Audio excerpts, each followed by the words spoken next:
Welcome, crypto enthusiasts. Today we are having a real important topic, as it's Chainlink. Chainlink, the one of the most promising blockchain projects out there. So I'm very glad to welcome you all on our live stream.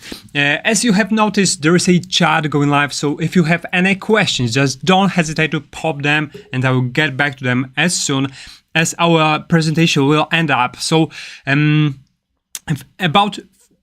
Chainlink, I need to just say a few words. That it's a decentralized Oracle network that brings external data into the blockchain securely and efficiently. Yes, we do all know that already. The investors are finding it, however, as being a very unique solution, as the Chainlink has a great potential due to large brands, large companies that are backing the solution.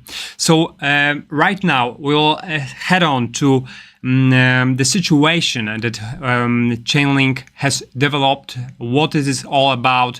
Also, we talk about security and also accuracy when it comes to integrating external data into the blockchain. And at first sight, there will be fundamentals, technicals, and afterwards the sentiment around and possibly investment ideas. So without any further ado, let's unravel the mysteries and potential of Chainlink. So Chainlink and what lays ahead. Let me know at first whether everything is going fine. We are right now at 2 a.m. ET time, so that's the time to start our discussion. All right, so the Chainlink has brought to the market the real bridge. The real bridge is the that's what I call the possibility of having this related decentralized and centralized world. So Chainlink bringing us real-world data onto blockchain networks, enabling the creation of hybrid smart contracts.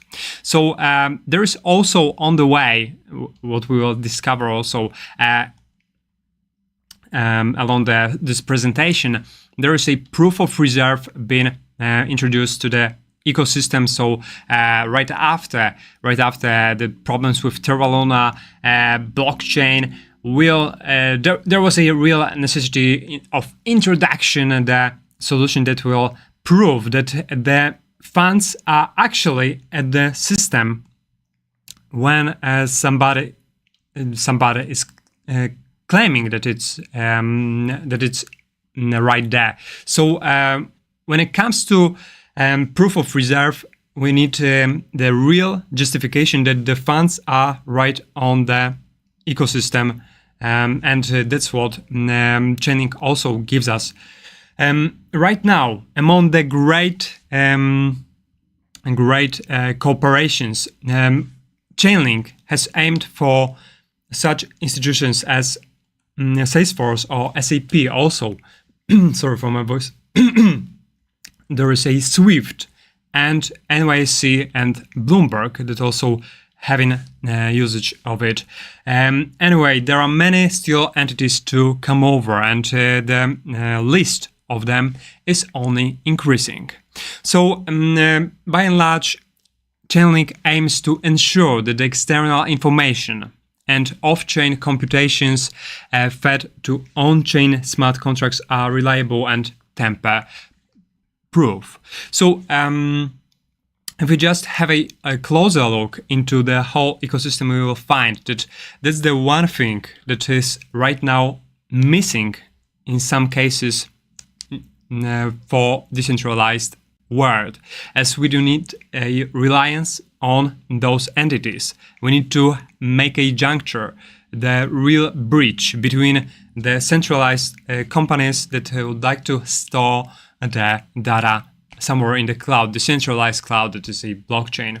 So that makes Chainlink the top daily gainers lately, that showing us that that solution that has been delivered by this company is the one that we cannot really scare, and that's also right now what attracting investors.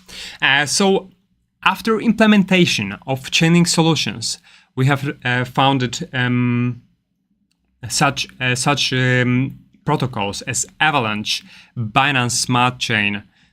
Can you find it right? Binance Smart Chain, Arbitrum, or Polygon are finding its better time in terms of integration of new developers. So it literally adds up to a conclusion that blockchain of Chainlink help grow their dApp and developer systems can attract larger user bases and support the chain's long-term crypto economic security.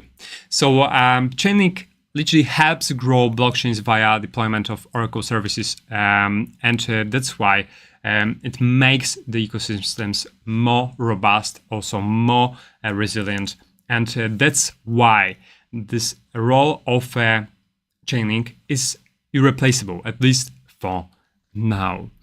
So if you want to pop any questions, you may do it right now. And if you're enjoying the live and are waiting for what's next, hit the like button. But in the interim, we are going to a finding that's where there is a juxtaposition of many companies from this sector that where Chainlink revolves around.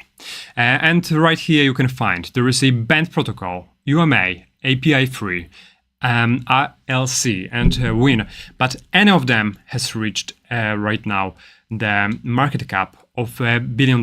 Yeah, it was back in the 2021 bubble where some of those protocols has reached 1 billion. But anyway, it after this bear market, some of them with this market cap has been shrinked by many of times, wouldn't be able to develop its ecosystem in the next times to come, as they have really depleted themselves from those funds. And as we do know, it's right now the environment when it's very difficult to grab for new capital, and I will get back to this as well in a moment. But right now, I want to also point that there are not only such names as Microsoft and Google that are backing the Chainlink system, but there are also some of the guys that are also pushing it forward. And back in 2021, Chainlink Labs, the organization developing the global standard powering mainstream blockchain adoption, announced that Eric Schmidt, former Google CEO, will sign, so it already signed, a strategic advisor to guide the team working to build a world powered by truth. So and also he made credits to the project, and that's what we can find right here. Chainlink is a secret ingredient to unlocking the potential of smart contract platforms and revolutionizing business and society. I'm excited to be helping the Chainlink Labs team build a world powered by truth. Out of the latest data, we can find also that there are some also banks that are trying to use the Chainlink ecosystem. So just have a look at this. I will send you to Cointelegraph. Major Aussie bank takes next step to odd stablecoin after Chainlink test transaction. So that's what you can find is what Sergey Nazarov did say, very charismatic and maybe a little bit shy to some extent CEO, but definitely hard-working one, and one of the most, I would say, more technically driven CEOs out of the crypto space. Is claiming the next step for digital assets. That's right here, and there are many debates that this centralized central bank digital currencies will be around somewhere in the future on the blockchain of Chainlink, as it allows it to have it reliant type of a depositing of digital coins. So and also it's providing a real and reliant information. All right, so that's out of the latest news. Right now we are jumping back to our presentation, and let's talk about the macro right now, as we do know that any alt, especially out of those larger market cap over 1 billion, not operating in a vacuum. All right, so macroeconomic matters are crucial in a cryptocurrency investment analysis because they help investors understand the broader economic environment and its potential impact on the cryptocurrency market. So cryptocurrencies are, I would say, with largening and broadening its significance globally, more interconnected with the traditional financial system. And right here you can find that there is a comparison of price of WTI crude and US 2-year break-even, and we can find that economic cycles are to some extent being driven by and determined by inflation. Inflation definitely is not a significant factor within the broader context of economic cycles is constructed, but we can also find it to some indirect influence and some aspect of this divergences. We may try to predict what a cycle may be in the year to come. So right now we can find that we are in a recovery phase when this business activity starts to increase. But in order to have this recovery, we need this further disinflation process to come over and prolong with us. And there are some concerns, there are some headaches that this rising WTI prices, that what we've seen lately on the market, will be the real head scratcher for economists and also for governors. But right now we can find that this relation, the study figures out for us that there is rather not relation between WTI crude and US 2-year break-even, as the bond market is assessing that it's a short-term supply-driven price hikes. So taking all of this, we need to just assess that it's, as the bond market is the one of the or literally even the most clever out there when it comes to predicting the future turbulences and some more rosy times. We can find that this inflation that we are dealing right now shouldn't really impact on the changing of the outlook of macro. So right now we shouldn't expect high inflation and higher rates. The bond market remains doubtful about sustainability of the oil price rally, and that's why I do find that we are still staying in this recovery phase for longer. So for the crypto space, you may ask me what all that means. For the crypto space, it means that this recovery phase should push and should make the money having spilled into these sectors of a risk appetite digital asset class. And that's where I do find that crypto will have another boost forward. We still have another couple of months before this halving on Bitcoin will take place, but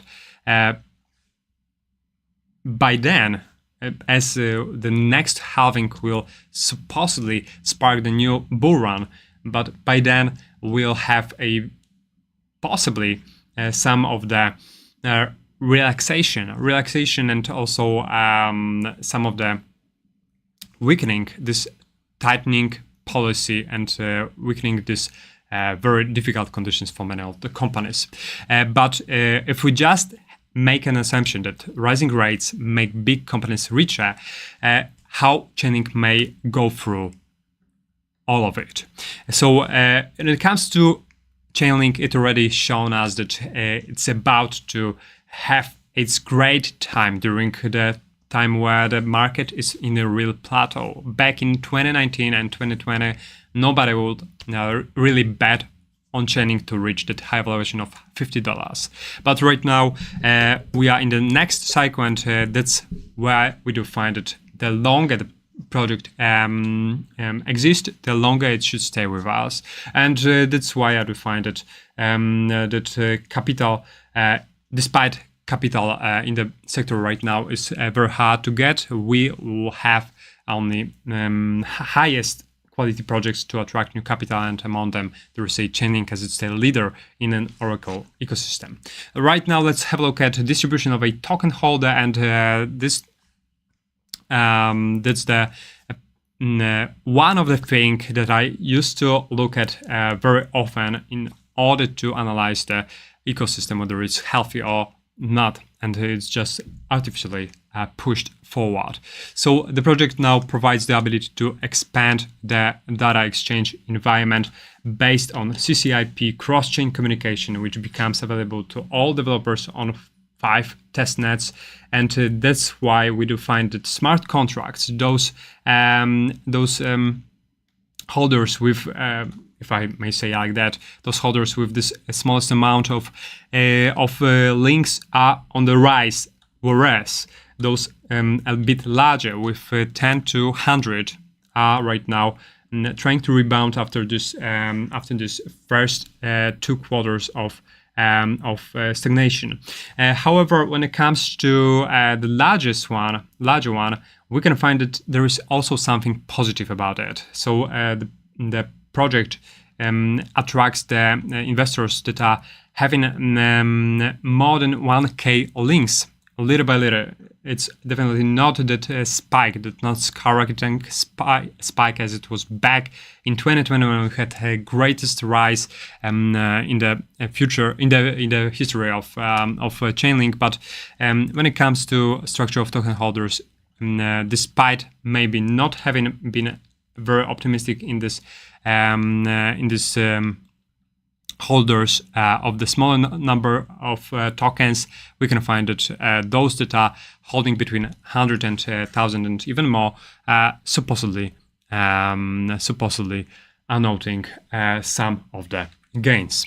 Right now, let's jump to underneath signs that within the funding rates. So that's another thing we cannot really scared, and we can find that this funding rates are the kind of the reflection of what's the sentiment on the market.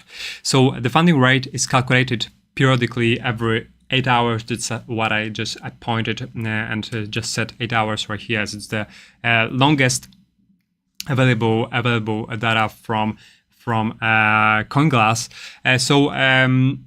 Right here you can comprehend that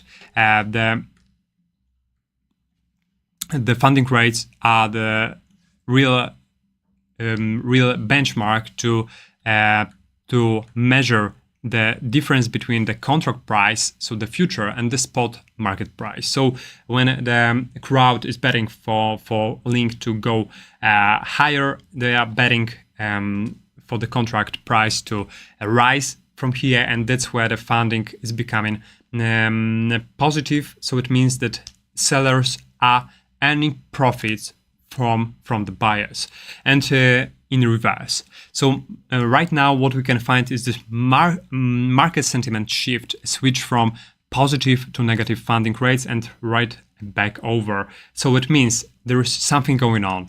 Something going on, as we can find right here, that after positive periods we are going through negative, and so on, so forth. So what does it mean to us, as we do know that market has a real aim to fool the greatest amount of investors. So why these oscillate moves take place, they're about to trick or discourage greatest amount of investors, and that's why that may clear the order books to make the space for larger move. So I do find it's absolutely bullish case, but we need this one to justify in price behavior. So just look at this. We are since 2022, since June, within this very tight range of $5 and also 9.9. So it means that right now, before the strong breakout, there will be no bull run for the Chainlink. But if we just have a look at the chart of on TradingView, we can find that we are trying to build a supposedly another high, at least that will get us back to this previous highs of 8.4. So right now we can find on daily that we are breaking through the 6.4, and after this 6.4 been broken, there is another stop right at the next volume profile congestion at 7.45. So we still have right from here 10.47% of rise that will be achievable within next few days. So taking into consideration of this price behavior and the momentum that it's gaining. So Chainlink right now has defended its price fall, and it should boost the investors to attract new prices at around 7.45. But when it comes to the next ceiling, we would need a real strength to get through 7.40. Only weekly, we are still in a very horizon where we need much more volume to have it pushed through at least prior highs, not even talking about the $10. But I have something really interesting for you. After this attempt to go lower and break through this consolidation zone, we have really defended ourselves, and right now the bears are in a return. So what it means to us, for us as a supposed Chainlink investors, is that after building this right arm of an inverted head and shoulders, if we manage to get through this 8.5 and get justified by the nice volume, we'll have another rally forward until the stretch of this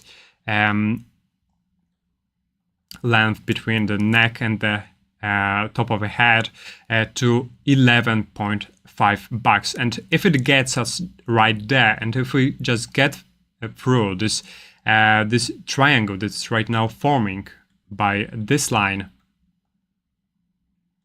and the lower boundary, we may have the supposed rally back at first to 11.6, and afterwards, after some of the battle between bulls and bears, we may have another rally that may push the rally to $18 ahead. So if I just draw a trajectory of it, I do expect this one to have the situation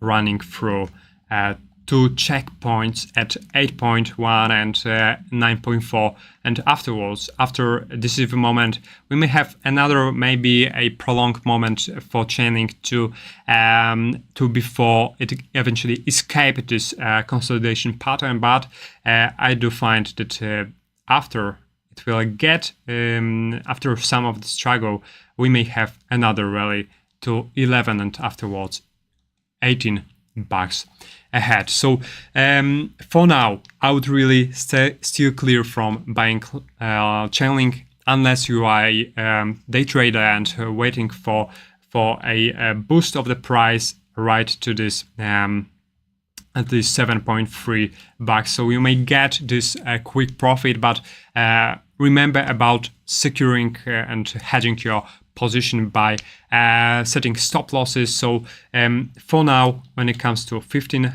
minutes, I do find that there will be a consolidation before the next breakout, but that one is imminent right to this 7.4 $7.4. So in the end, I have for you the final thoughts and Q&A. So at the end, I have the information that there are not real serious players in the crypto space that may threat the Chainlink's position. At least for now, there are many of the projects that are having the strategy to compete with Chainlink, but they will never be that strong as the one of the project that's literally specializing in oracles, decentralized oracles. So the Chainlink is my favorite in terms of this sector, and I would have supposedly some of the exposition to it in my portfolio when it just come through this and will escape this consolidation pattern we've just discussed. So if the next bull market will be institutionally driven, we also need from Chainlink a greater scalability, but we still have some time to develop it through. So if you have any questions, just put it in the comment section below the video. For now, thank you very much for sticking around, and I will get back tomorrow at 2 a.m. ET time. So if you have any projects to discuss for you, just let me know in the comments. I will get back to them, and we'll have another very interesting journey through investment.